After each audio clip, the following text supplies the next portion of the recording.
Joining us in the studio for Perspective is Florizelle Liser, President and CEO of the Corporate Council on Africa and former Assistant U.S. Trade Representative for Africa. Ms. Liser, welcome to the show. Thank you for having me, Linord. First off, tell us about the work of the Corporate Council on Africa in the vast landscape of doing business in Africa and what inspired from the summit. So first of all, thank you for having me again. The Corporate Council on Africa is a premier U.S. business association. We're a nonprofit that has been in place since 1993. And our premier purpose is to focus on improving the relationship and growing the relationship between U.S. and African businesses. We have this 11th U.S.-Africa Biennial Summit, the U.S.-Africa Business Summit, several weeks ago. And we were really delighted that we had almost 800 registrants, and we're really fortunate to have some very high-level participants, including President Nyusi of Mozambique, the U.S. Secretary of Commerce, Wilbur Ross, and the President of the African Development Bank, Mr. Adesina, amongst many others. So what transpired when we look at the landscape? You know, a lot of people say that doing business between Africa and the United States can be improved. It's not where it should be. Mm-hmm. So what are some of the challenges and perhaps new opportunities that were able to transpire? So I think that in the past, there were a number of barriers, I think, to improving the business environment in Africa.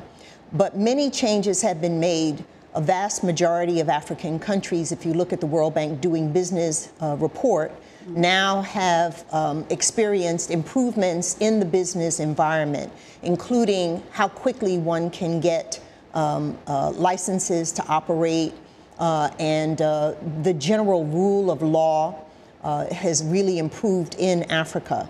So some of what we're seeing in Africa between the U.S. and African businesses is the fact that people may still have an old impression of the African market. But truthfully, there are thousands of companies that are already operating in Africa and know that really it's a tremendous opportunity for them. U.S. businesses are not in Africa just to do good. They're really in Africa to do well.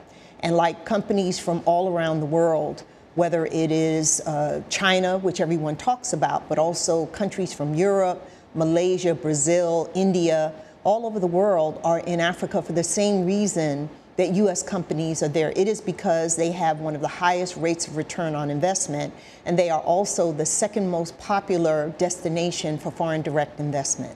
So how can African businesses be more appealing to the American market so that they are able to bring more goods and services in this country? Well, the reason that we don't have quite as much in terms of exports from Africa into the U.S.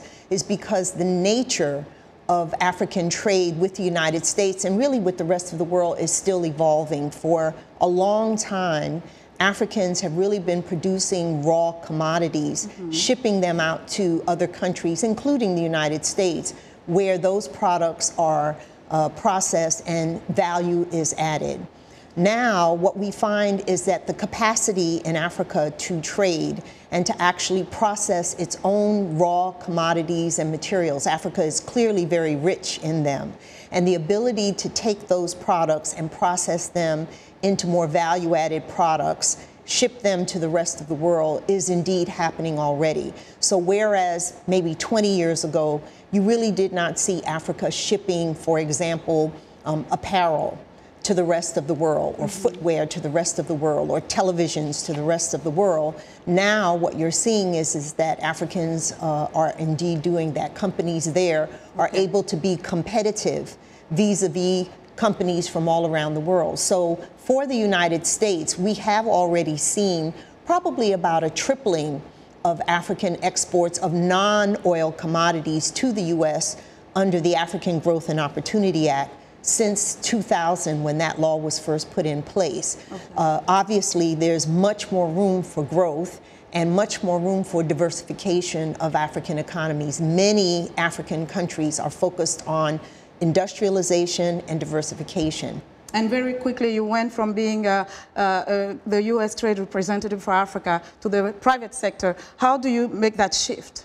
Well, you know, I'm really fortunate because we're still working on a lot of the things that I've been working on for many years, which is how do you improve and grow the U.S.-Africa trade and investment relationship. I was working on it in the government as the Assistant U.S. TR for Africa, and I'm working on that same thing now. Also, the number of the people, the relationships that I've had over the years, many of them are the same. Ms. Liser, we have to leave it there. Thank you so much for joining us today. Thank you.